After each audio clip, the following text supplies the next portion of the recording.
లోక్సభ ఎన్నికల్లో 6వ విడతకు పోలింగ్ జరుగుతోంది. ఈ దశలో 6 రాష్ట్రాలు 2 కేంద్రపాలిత ప్రాంతాల పరిధిలోని 58 లోక్సభ స్థానాలకు ఎన్నిక నిర్వహిస్తున్నారు.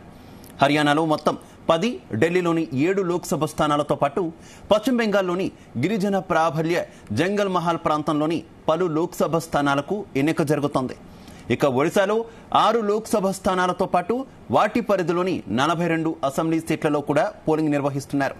మరోవైపు జమ్మూ కాశ్మీర్లోని అనంతనాగ్, రాజౌరి లోక్సభ స్థానానికి 3వ విడతలో భాగంగా మే 7న పోలింగ్ జరగాల్సి ఉండగా కనెక్టివిటీకి సంబంధించిన లాజిస్టికల్ కమ్యూనికేషన్ వంటి అడ్డంకులు తలెత్తడంతో ఆ ఎన్నికను ఇవాళ నిర్వహిస్తున్నారు.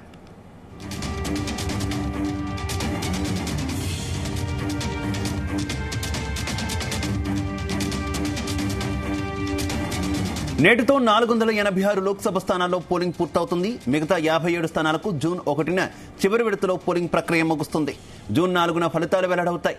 మండే ఎండల నేపథ్యంలో తగిన జాగ్రత్తలు తీసుకోవాలని యంత్రాంగాన్ని ఈసీ ఆదేశించింది. మరోవైపు పోలింగ్ కు కేంద్ర ఎన్నికల సంఘం అన్ని ఏర్పాట్లు చేసింది.